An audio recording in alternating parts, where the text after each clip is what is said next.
تاجر جو متقی ہو، جو سچ بولتا ہو، جو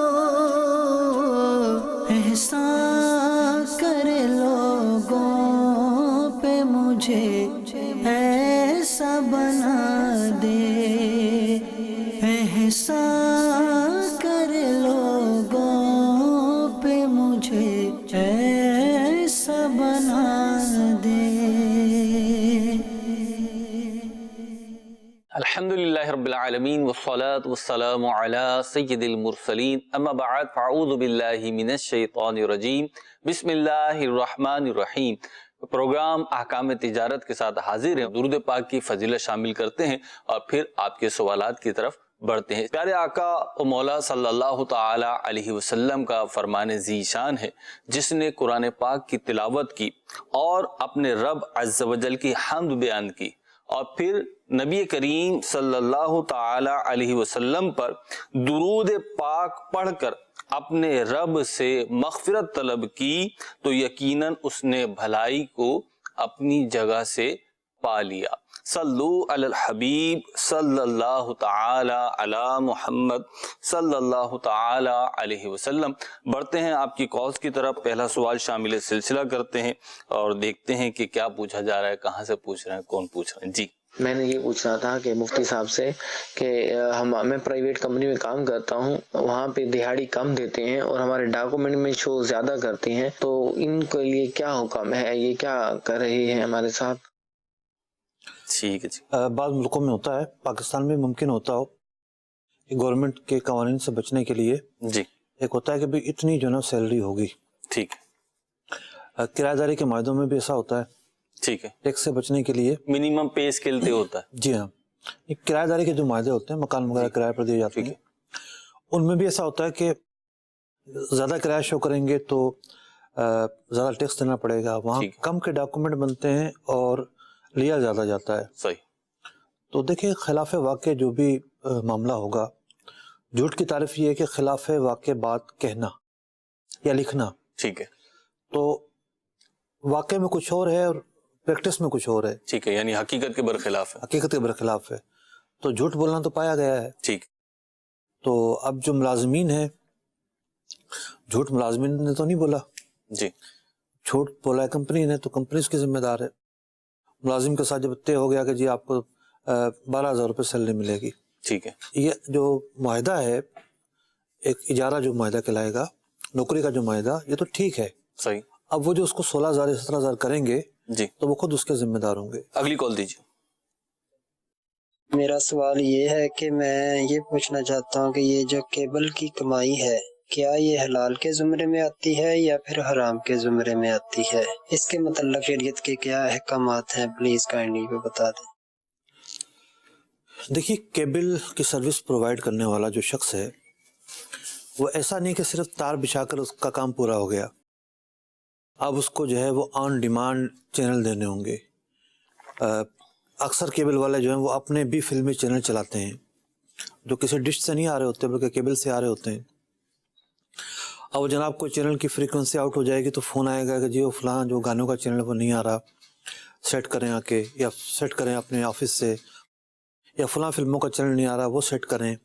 تو یہ سب چیزوں کی خدمات انجام دینا اس کی ذمہ داری میں شامل ہے، اسی بات کے اسے پیسے مل رہے ہیں۔ تو لا محالہ یہ جو کام ہے گناہ پر معاونت کا کام ہے، اس کی جاب تو جائز نہیں ہے۔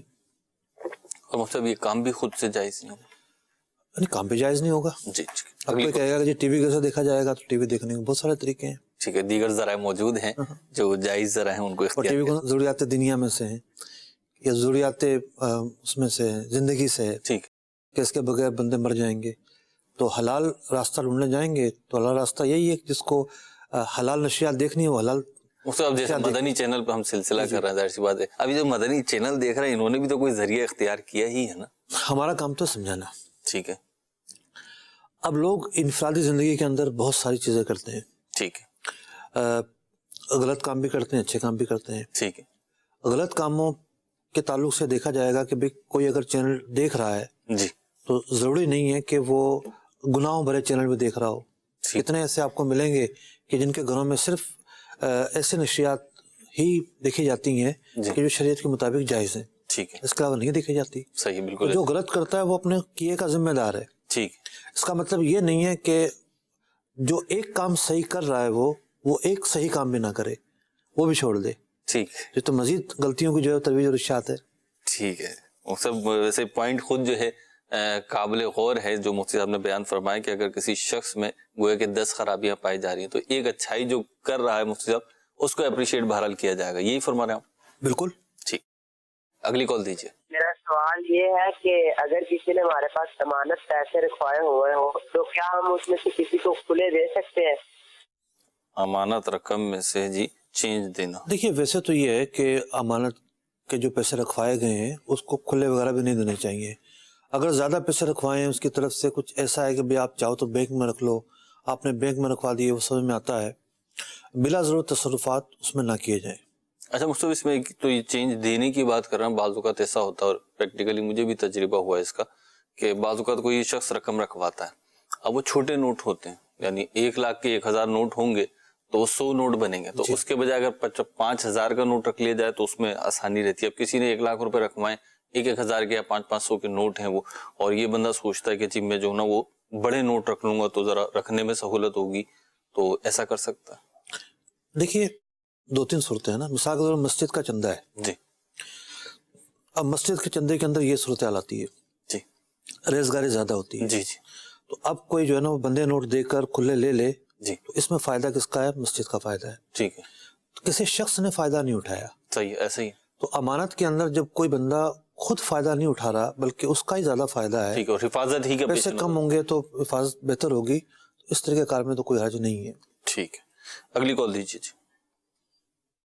میرے ابو کباڑ کا کام کرتے ہیں اور بعض اوقات کوئی گاہک اگر 12 کلو 112 گرام اسکریپ لے کر آتا ہے تو جو اوپر والے 112 گرام ہوتے ہیں اس کو نہیں کاؤنٹ کیا جاتا۔ برائے کرم یہ ارشاد فرمائیں کہ ہمارا یہ کرنا جائز ہے کیونکہ اس میں باردانہ اور کچھ اور چیزیں بھی ہوتی ہیں جو اس ریٹ کے حساب سے چلنے والی نہیں ہوتی۔ ٹھیک ہے جی، اسکریپ بکتا ہے 50 روپے کلو، 60 روپے کلو، ٹھیک ہے نا؟ جی اب اس 50-60 روپے کلو بکنے والے اسکریپ میں 12 گرام پہ کتنے بنیں گے؟ 10 روپے بنیں گے۔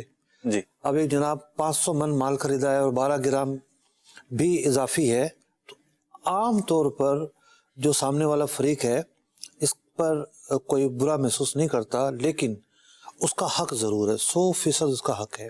یعنی اگر وہ مانگے تو 10 روپے بن رہے ہیں، 10 روپے بھی وہ لے، اس کا حق ہے۔ ٹھیک ہے، تو بول دیا کریں کہ بھئی راؤنڈ فگر میں ہم کر رہے ہیں اس کو، ٹھیک، بتا دیں اس کو، ورنہ تو جتنی 12 گرام کی کوئی حیثیت نہیں ہے، جی 10 روپے بھی دے دیں گے تو کیا حرج ہے؟ اس میں کوئی حرج نہیں ہے، نہ اتنے بھاری پڑیں گے۔ جی، تو چونکہ اس کا حق متحقق ہے، حق تلفی نہ ہو جائے، یا تو بتا دیں کہ بھئی راؤنڈ فگر میں ہم اس کو لے رہے ہیں، ٹھیک، اور یا پھر وہاں کا عرف ایسا ہو کہ پتا ہو کہ جناب کلو سے اوپر کی جو چیزیں ہوتی ہیں تو اس کو شمار نہیں کیا جاتا، ٹھیک، تب بھی گنجائش ہوگی۔ ٹھیک ہے مصطفی، یہ رقم کے معاملے میں بھی ایسا ہوتا ہے، ویسے تو اس میں کسٹمر زیادہ فائدے میں رہتا ہے کہ مثال کے طور پر کچھ خریداری کی ہے، چھوٹی موٹی چیزیں خریداری کی ہیں اور 5050 روپے کا بل بن گیا تو عموماً جو ہے وہ دکاندار کو 5000 ہی کا نوٹ دے دیا، 5050 کا بل بنا، 5000 دے دیے، دکاندار بھی بعض اوقات بلکہ اکثر اوقات 50 روپے طلب پھر الگ سے نہیں کرتا۔ لیکن اگر یہی صورتحال کسٹمر کے ساتھ ہو کہ مثال کے طور پہ 4980 روپے بن گئے تو اب وہ 20 روپے بنتا ہے اس کا رائٹ، لیکن بعضوں کا دکاندار نہیں دیتا، تو اس صورت میں کیا حکم ہوگا؟ نہیں دونوں دیتا ہے، طرف نہیں سے لیتا۔ نہیں لیتا، بہت کم ہوتا ہے ایسا، لیکن ایسا ہوتا ہے۔ دیکھیے ہمارے یہاں بارگیننگ 2 طرح کی ہوتی ہے، جی ایک بارگیننگ وہ ہوتی ہے کہ جو سودا ہونے سے پہلے ہوتی ہے، جی، اور ایک بارگیننگ وہ ہوتی ہے جو پیسے دیتے وقت ہوتی ہے۔ ٹھیک ہے، یہ بھی ہمارے عرف کا ایک حصہ ہے صحیح، کہ بھئی ٹھیک ہے پیسے تو اتنے بن گئے، اب ٹھیک ہے میں تو اتنے دوں گا، جی تو یہ کوئی معیوب سوال بھی نہیں ہے معاشرے کے اندر، تو آپ فریقین کسی ایک اس پر راضی ہوتے تو ٹھیک ہے۔ ٹھیک ہے جی، اگلی کال دیجیے۔ میرا مارکیٹ میں ڈیلنگ چلتی ہے تو میں ادھار کیش خریدتا رہتا ہوں، اس اسنا میں ایک میرا دوست آتا ہے جو مجھ سے مال نہیں خریدتا، میں جس سے میں خریدتا ہوں اس کے پاس کو لے کے جاتا ہوں، اس بندے کو میں کہتا ہوں کہ میرا کمیشن رکھ لینا، تو یہ کرنا جائز ہے کہ ناجائز ہے؟ ٹھیک ہے جی، اگر اس بندے کے ساتھ پہلے سے آپ کی ڈیل ہو چکی ہے کہ آپ اس کے لیے گاہک لایا کریں گے اور آپ پھر گاہک لے کر جاتے ہیں. ایسا نہیں کہ فون پہ بول دیا کہ جی گاہک آ رہا ہے, خود اس کو لے کر گئے, آپ کی جو عملی فزیکل ایکٹیویٹی ہے وہ پائی گئی, تو آپ جو عرف کے مطابق کمیشن ہے وہ لے سکتے ہیں. ٹھیک ہے جی, اگلی کال دیجیے. میرا سوال یہ ہے کہ یہ جو لوگ گھر کرائے پہ لیتے ہیں, مطلب کہ جو کچھ لوگ ایسے ہوتے ہیں جو گروی پہ پیسہ لگاتے ہیں اور وہ کہتے ہیں کہ جی ہم گروی پہ کسی کو ضرورت ہے 5-10 لاکھ روپے کی, وہ دے کے تو پھر آگے وہ کرایہ کھاتے ہیں اس کا مالک, تو اس کے بارے میں شریعت کیا کہتی ہے کہ یہ سود میں آتا ہے کہ زمرے میں آتا ہے کہ یہ کاروبار کے زمرے میں ہے؟ ٹھیک ہے جی مفتی صاحب, یہ کاروبار تو نہیں ہے, یہ تو خالصتاً سودی معاملہ ہے, اور جو بھی یہ کرایہ اٹھائیں گے اس جگہ سے نفع اٹھائیں گے یہ سود ہی ہے اور مال حرام ہے. اس نفع کا مطلب کہ بغیر ثواب کی نیت کے صدقہ کرنا ضروری ہے. اس نفع سے پہنے ہوئے کپڑے حرام, کھایا گیا کھانا حرام, حج کرنا حرام اس پیسے سے.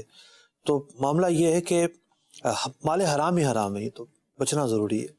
مفتی یہاں پہ میں ایک چیز چاہوں گا, سوال کی نوعیت جو ہے وہ تو کافی عرصے سے اس طریقے کے سوال آ رہے ہیں, لیکن اگر آپ نے بھی محسوس کیا ہوگا یقیناً کہ پہلے یہ آتا تھا کہ زیادہ ایڈوانس دے کر کرائے پہ گھر لینا, اور اب جو ہے نا اس میں گروی کا لفظ آ رہا ہے, تو انہوں نے اپنے طور پہ ایک ہیلا تلاش کیا ہے کہ جی یہ گروی ہے, تو اس سے کوئی فرق پڑے گا؟ بیان تو کر دیا آپ نے, مسئلہ تو ان کا بیان کر دیا, لیکن یہ لفظ تو چینج کیا نا انہوں نے.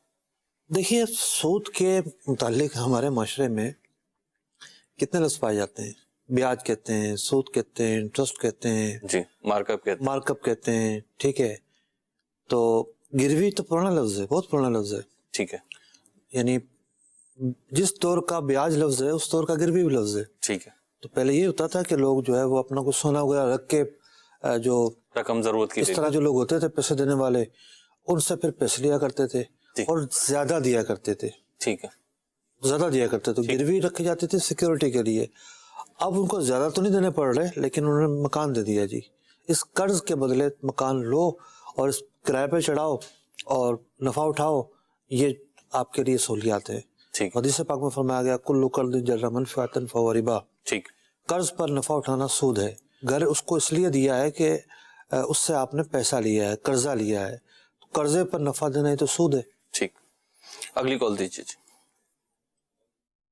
سہیل تعالی بات کر رہا ہوں. حضور میں ایک پرائیویٹ اسکول میں کام کرتا ہوں, تو ہیڈ آفس سے ہمیں مہینے کے تقریباً 2 قسطوں میں 1.5 لاکھ روپیہ دیا جاتا ہے اسکول کے ایکسپینسز کا, یوٹیلیٹی بلز اور دوسرے جو اخراجات ہیں. اب وہ عام طور پہ اسکول کے اکاؤنٹ میں آ جاتا ہے, وہاں سے ہم نکلوا کے ایک پیٹی کیش میں رکھ لیتے ہیں, وہ پھر ضرورتاً کبھی ہم اپنے استعمال میں بھی لے آتے ہیں. تو کیا ان نوٹوں کا جو بینک سے لیے ہیں ان کو اپنے استعمال میں لا سکتے ہیں, اور کیا اسے بعد میں ہم پورا کرنے کے لیے اپنے پلے سے جو پیسے ڈال دیں گے وہ جائز ہے کہ نہیں؟ ٹھیک ہے جی. دیکھیے یہ رقم آپ کے لیے تو نہیں ہے, ان کو اپنے استعمال میں نہیں لا سکتے, یہ بالکل خالصتاً ایک امانت ہے آپ کے پاس. تو اس کی کوانٹٹی کبھی بھی کم نہیں ہونی چاہیے. اسکول کے کاموں میں جتنی صرف ہوتی ہے اتنی صرف ہوگی, بچی رہتی ہے 1 لاکھ کیا 10 لاکھ روپے بھی رکھے ہوئے ہوں, امانت کو تو مانا یہی ہے کہ آپ اس کی طرف نگاہ بھی نہیں کریں گے کہ بھئی مجھے اس سے کوئی فائدہ مل جائے. امانت کا یہی حکم ہے. تو آپ اس کو اپنے صرف میں نہیں لا سکتے, خرچ نہیں کر سکتے, اگرچہ کہ آپ جناب یہ سوچیں کہ جی میں کل اس کو رکھ دوں گا, آج اٹھا رہا ہوں کل رکھ دوں گا, نہیں. بلا اجازت یہ صرف کرنا, خرچ کرنا کہلائے گا اور بددیانتی کہلائے گی. مطلب یہ جو جواب ہے, کسی نے سن کے ایک بات یہ کہی کہ بھئی اس اصل جو رقم ہے جو کسی نے امانتاً رکھوائی ہے اس کے اوپر تو کوئی فرق نہیں پڑ رہا, اور ایک مسلمان شخص کا کام نکل رہا ہے اور اس کی خیر خواہی ہو رہی ہے, اس کو فائدہ پہنچ رہا ہے, تو اس سے کسی کو کیا نقصان ہو رہا ہے؟ مثال کے طور پہ ایک شخص نے میرے پاس 1 لاکھ روپے رکھوائے اور وہ میری جیب میں ہے, اب میں کہیں جا رہا ہوں یا آ رہا ہوں اور مجھے اچانک سے ضرورت پڑ جاتی ہے 10,000 روپے کی, مجھے پتہ میرے گھر پہ 10,000 روپے رکھے ہوئے ہیں, اگر وہ 10,000 روپے میں خرچ بھی کر لیتا ہوں اور وہاں گھر پہ جا کے رکھ دیتا ہوں تو اس کا تو کوئی لاس نہیں ہو رہا, پھر یہ منع کیوں ہے؟ آپ کی کوئی بائک لے جائے استعمال کے لیے جی, مارکیٹ میں جا کے بیچ دے اسے, ٹھیک ہے, اور اس سے اچھی بائک مہینے کے بعد خرید کے دے دے, تو عقل یہ کہتی ہے کہ جناب واہ آپ کی تو پرانی بائک تھی 2019 ماڈل, آپ کو مہینے کے بعد مل گیا, لیکن آپ اس کی اجازت دیں گے؟ اب مجھ سے 2 باتیں نا, ایک تو وہ ہے کہ جو ضمیر کی آواز, پہلے تو آپ کو غصہ آئے گا جی آپ نے میری گاڑی بیچی, تصرف جو کیا بیچی کیوں آپ نے, ٹھیک ہے. پھر وہ جو بھی اپنی آفر کرے ایک الگ بات ہے. بات دراصل یہ ہے کہ راستہ کوئی مشکل تھوڑی ہے بھائی, جہاں سے رقم آ رہی ہے وہاں سے پوچھ لیں. ٹھیک, اسکول سے رقم آ رہی ہے نا, جی, آنر سے اجازت لے لیں ٹھیک ہے کہ بھئی یہ رقم ہمارے یہاں اس طرح رکھی ہوتی ہے امانت کے طور پر، اس کو ہم اپنے خرچ میں لا سکتے ہیں یا نہیں. ٹھیک ہے وہ اجازت دے دیتا ہے تو کوئی مشکل ہی نہیں ہے. ٹھیک اس کی طرف سے اجازت نہیں ہے، پتہ ہے کہ جناب پوچھیں گے تو منع کر دیں گے، جی تو پھر تصرف غیر شرعی تصرف جبھی تو کہلایا یہ ٹھیک. کہ کسی کی طرف سے اجازت نہیں ہے جبھی تو. اور عموماً اجازت بالخصوص اس کنڈیشن میں تو اجازت نہیں ہوگی، بالکل بھی نہیں. اور پوچھنے پہ پھر جو ہے شاید جھوٹ بھی بولنا پڑ جائے کہ نہیں جی آپ کی جو رقم ہے وہ تو پوری رکھی ہوئی ہے ویسی کی ویسی. بہرحال مفتی صاحب نے ارشاد فرمایا، اس پہ عمل کیجیے. اگلی کال دیجیے. سبھی اطار محمد ساجد اطار عرض کر رہا ہوں. ماشاء اللہ سلسلہ احکام تجارت جاری و ساری ہے. سلسلے کے اندر مفتی صاحب کی آمد مرحبا. مفتی صاحب کی بارگاہ میں عرض ہے کہ بعض لوگ سبزی بیچنے والے، فروٹ بیچنے والے ایک ہی دن کے اندر 12 ماہ کا ریٹ فکس کر لیتے ہیں. مثلا آج سیب 100 روپے کلو ہے تو 12 ماہ تک خریدنے والا اور بیچنے والا 100 روپے کلو ہی دیتا ہے اور لیتا ہے. کیا یہ ایک ہی دن کے اندر، ایک ہی بار کے اندر پورے 12 ماہ کا ریٹ فکس کر لینا درست ہے؟ جواب ارشاد فرمائیے گا. ٹھیک ہے جی. سوال آپ کا کافی ادھورا ہے. یہ واضح نہیں ہے کہ جو خریدار ہے وہ یہ سہولت حاصل کرنے کے لیے کیا کرتا ہے. آیا اس کو کوئی ایڈوانس دینا پڑتا ہے یا کوئی اور معاملہ ہوتا ہے؟ اگر کسی قسم کا ایڈوانس نہیں دینا پڑتا کہ بھئی خریدار آئے گا، پیسے دے گا اور چلا جائے گا، ہمیشہ یہی ہوتا ہے. اور کسی دکاندار نے کہہ دیا کہ جی آپ جب بھی آؤ گے میرے پاس میں اتنے روپے کلو آپ کو دوں گا، 1 سال کیا آپ پوری زندگی کا لائف ٹائم کا ریٹ دے دیں، کوئی رج نہیں ہے. بھلے مارکیٹ میں جو اس کی قیمت کم زیادہ ہوتی رہے، اپ ڈاؤن ہوتی فریقین کے اوپر ہے نا. ٹھیک ہے. لیکن سوال یہ پیدا ہوتا ہے کہ وہ دکاندار ریٹ دے گا کیوں؟ بیچنے والا کیوں دے گا؟ تو وہ اس میں بالخصوص جو ہے نا سبزی اور فروٹ میں ہوتا یہ کیونکہ ریٹ تو اپ ڈاؤن ہوتے ہیں لیکن مستقل کسٹمر بن جاتا. اور یہ زیادہ تر ہوتے ہیں ریسٹورینٹس وغیرہ، جوس شاپس ہوتی ہیں جن کا یعنی انہوں نے طے کر لیا جی 10 کلو سیب مجھے روز چاہیے، 1 من آلو مجھے روز چاہیے، تو اب روز کے روز ہی یہ دیکھیں صرف وعدے کی حد تک تو ٹھیک ہے جی. اور کوئی ایک بھی خلاف ورزی کرنا چاہے تو کر سکتا ہے. نہیں یہ بانڈ ہوتا ہے پھر کہ اسے لینا ہی ہوگا. بانڈ نہیں ہوگا. اگر بانڈ کی شرط لگا دی کہ نہیں لینا ہی ہوگا، دیکھیں پھر تو یہ ایڈوانس فیوچر ٹریڈنگ کر رہے ہیں نا. جی فیوچر ٹریڈنگ تو نہیں کی جا سکتی. ایک آفر کی صورت میں ان کو بتا دیا کہ جناب آپ جب بھی آئیں گے اتنے کا ملے گا، وہ آتا ہی نہیں ہے تب بھی ٹھیک ہے. یعنی آپ اس پہ غور کر لیں. میں نے وہی عرض کیا کہ اس کی ساری کنڈیشنز کیا ہیں، صورتحال کیا ہے، یہ دیکھنا پڑے گا. ٹھیک. ہمارے یہاں دودھ کے اندر ایسا ہوتا ہے، یعنی یہ جو دودھ والے ہوتے ہیں جی، دکاندار جو دودھ والے ہیں یہ دودھ لیتے ہیں ٹھیکیدار سے جی، اور ٹھیکیدار اور ان کے درمیان جو معاہدہ ہوتا ہے اسے بندی کہتے ہیں. جی یعنی گرمیوں میں عام طور پر کیا ہوتا ہے کہ دودھ کی کھپت زیادہ ہوتی ہے اور ریٹ دودھ کے بہت زیادہ ہو جاتے ہیں. دکان پر جو دودھ بک رہا ہے 100 روپے کا، مارکیٹ میں بک رہا ہوتا ہے 130 روپے کا.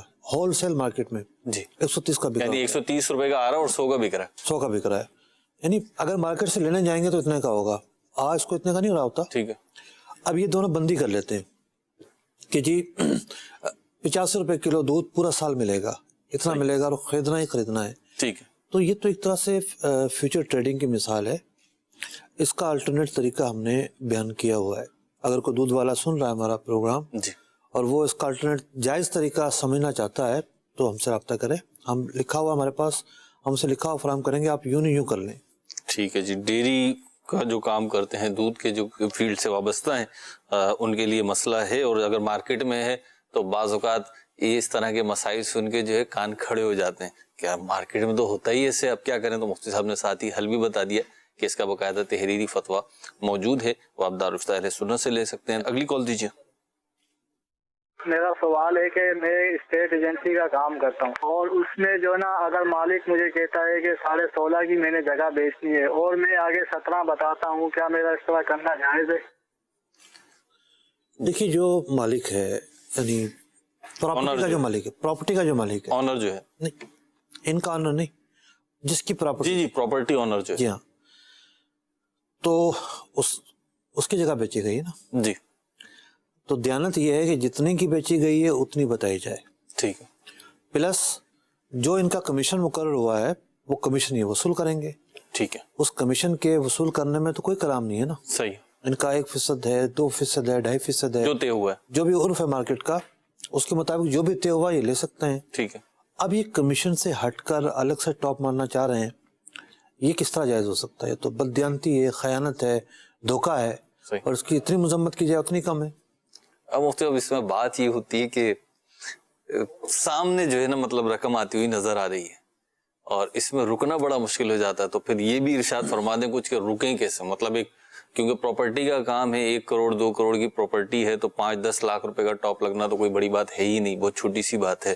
تو اپنے آپ کو روکنا جو ہے نا یہ بڑا مشکل ہو جاتا ہے کہ سامنے پارٹی کھڑی ہوئی ہے, اس نے کہا 90 کا بھیج دو, وہاں 1.5 لے کے جو ہے پارٹی کھڑی ہوئی ہے, 15 لاکھ روپے سیدھے سیدھے جیب میں آنے, اور کمیشن تو اس کے علاوہ ہے ہی. مسئلہ یہ ہے کہ جو خوف خدا رکھتا ہے اس کے لیے تو خود اس دل کے اندر احساس ہوگا, وہ کچھ نہ کچھ سوچ رہا ہوگا کہ جناب میں نے کس طرح بچنا ہے. صحیح. اور جس کے دل میں ہوس ہے اور جائز اور ناجائز کا کوئی امتیاز نہیں ہے, تو وہ تو ہاتھ پاؤں ہر جگہ سے مارتا ہے.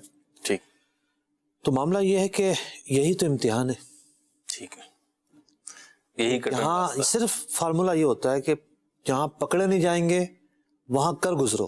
جی یہ ذہن ہوتا ہے لوگوں کا. جی جی مارکیٹ میں جہاں پتا ہو کہ جناب اس کو تو پتا چل چکا ہے آئندہ ہمارے پاس آئے گا ہی نہیں, جی اگر یہ بات کھل گئی تو جی چھپانے کے لاکھ اہتمام کریں گے, لیکن یہ نہیں جان رہے ہوتے کہ اللہ تعالیٰ سمیع و بصیر ہے, وہ جان رہا ہے آخرت کے اندر یہ معاملات آیا ہونے ہی ہونے ہیں. بالکل. تو وہ جو ڈر دنیا میں ہم محسوس کرتے ہیں کہ پتہ چل گیا تو ہم نہیں کریں گے, تو وہ ڈر اگر آخرت کے حوالے سے سامنے رکھیں تو پھر جو فریب اور دھوکہ قائم ہو چکا ہے نظروں کے اندر, جی بندہ پھر اس سے بچ پائے گا. ٹھیک. مختلف ان کے سوال کے ضمن میں ایک سوال یہ بھی بنتا ہے کہ بعض اوقات یہ ہوتا ہے کہ پارٹی جو ہے بیچنا چاہ رہی ہے اپنی پراپرٹی, چاہے وہ 50 لاکھ کی 1 کروڑ کی جو بھی ہے, اس نے اپنی ایک ڈیمانڈ بتا دی کہ جی میری یہ پراپرٹی ہے, یہ لوکیشن ہے, یہ سائزنگ وغیرہ ہے, اور میں جو ہوں اتنے تک کا دوں گا, مثال کے طور پہ میں 50 لاکھ کا دوں گا. اب یہ جو پراپرٹی ڈیلر ہوتا ہے اس کے پاس آتے ہیں خریدار کہ جی ہمیں کچھ اس سوسائٹی میں پلاٹ دکھا دیں, مکان دکھا دیں, دکان دکھا دیں, یہ بتاتا ہے کہ جی یہی ہے. تو اب یہ نا کچھ 10-15 لاکھ روپے اوپر بتاتا ہے بارگیننگ کی نیت سے, تو یہ درست ہوگا یا نہیں ہوگا؟ کیونکہ پھر پارٹی کا بھی ایک ذہن ہوتا ہے کہ وہ توڑ کے پھر ادھر آتی ہے. دیکھیے یہ تو بروکروں کو کہا جاتا ہے کہ میں نے اتنے تک کا دینا ہے, اس سے کم نہیں دینا. جی. تو لا محالہ اس کو پتا ہے کہ میں نے اگر اتنی بتایا تو پارٹی نہیں مانے گی. جی. وہ زیادہ ہی بتاتا ہے, تو ایک عرف ہے. جی. اس میں تو کوئی حرج نہیں ہے. ٹھیک ہے. اس میں تو مالک کا ہی فائدہ ہے. جی. اگلی کال دیجیے. میرا نام انعام اتاری ہے. مجھے یہ پوچھنا ہے کہ بڑے بڑے اسٹورز پہ 2000 روپے کی چیز جیسے جوتے یا اور کوئی چیز 2000 روپے کی ہوتی ہے اور وہ 1999 روپے لیتے ہیں, اور 1 روپیہ وہ ہمیں واپس نہیں کرتے, اور وہ یہ کہتے ہیں کہ جی یہ 1 روپیہ لے کے آپ کیا کریں گے, جبکہ وہ اپنے انکم ٹیکس میں یا سیلری میں لوگوں کو استعمال کرتے ہیں, تو وہ ان کے لیے جائز ہے, اور اگر ہم مانگتے ہیں تو وہ شرمندہ کرنے کی کوشش کرتے ہیں, تو یہ جائز ہے یا نہیں؟ جی مفتی ایسا تو ہوتا ہے. تو بڑا غلط سلوک ہے. دیکھو اوپر شرمندہ بھی کر رہے ہیں. جی بالکل کرتے ہیں. کہ 1 روپے لے کیا کریں گے. میں نے جوتا خریدا تھا, ٹھیک ہے, اور اس کے ریٹ کیا تھے وہ تو چلے چھوڑیں, لیکن تھے کچھ ایسے ہی نا 99 آ رہا تھا, تو میں نے رقم دی اور تو انہوں نے شاپر میں پیک کر کے مجھے دے دیا رسید بنا کے. تو میں کھڑا ہو گیا, ان کو دیکھنا ہے, کہنے جی کچھ اور بھی لینا ہے, میں نے بولا 1 روپیہ لینا ہے. تو واقعی میں شرمندہ تو کرتے ہیں پھر وہ, اگرچہ میں نے وہ وصول کیا تھا. دیکھیے تو مسلمان کی انسلٹ کرنا ہے نا. ان کو تو چاہیے کہ وہ بالکل جو ہے نا وہ کسی اچھی سی چیز کے اندر 1 روپیہ کچھ جو ہے نا 1 روپیہ تو الگ بات ہے, کچھ ریزگاری رکھیں. ٹھیک ہے. تاکہ کسٹمر کو یقین ہو کہ واپس کریں گے لوگ. تو جب آپ نے لکھے ہی کم پیسے ہیں اور آپ 1 روپیہ زیادہ لے رہے ہیں, یہ تو ظلم ہے نا. ٹھیک ہے. اور مطلب یہ جو 1 روپیہ ہے اس کی جگہ اگر کوئی جو ہے وہ چاکلیٹ پکڑا دی جائے, کوئی ٹافی وغیرہ دے دی جائے, کوئی سپاری دے دی جائے 1 روپے والی, تو وہ چل جائے گا کام. 1 روپیہ 5 روپے کی جگہ. بعض اوقات یہ ہوتا ہے کہ ریزگاری ارینج کرنے کی پرابلم ہوتی ہے. ٹھیک ہے. تو اگر وہ اتنی ہی مالیت کی ہے, کوئی ایسا نہیں ہے کہ وہاں بھی وہ 1 روپیہ بچا رہا ہے. جی نہیں, وہ 1 روپے مالیت کیا 5 روپے, اور گاہک جو ہے نا وہ اس سے مطمئن ہے, جی انڈرسٹینڈنگ ہے ان کی, تو اس کی وہ گنجائش تو ہے. چل, لیکن زبردستی کا نہیں. بعض اوقات جو ہے نا وہ بلا وجہ جی پیسے کھلے نہیں ہے, یہ لے جاؤ. بھائی کیوں لے جاؤ؟ اگر روٹین کا گاہک ہے تو بعد میں لے جائے گا آ کر. ٹھیک ہے. تو زبردستی نہیں ہونی چاہیے ابھی. صحیح ہے. دونوں جو طرف ہیں, کسٹمر اور جو بروکر سیلر ہے, دونوں کی انڈرسٹینڈنگ آپس میں ہونی چاہیے. جی ٹھیک ہے. اگلی کال دیجیے. میں صدیق بات کر رہا ہوں لاہور سے. تو یہ میں آپ کو بتا رہا تھا, میں موبائل لے رہا ہوں قسطوں پہ, جیسے 25,000 یا 30,000 روپے کا.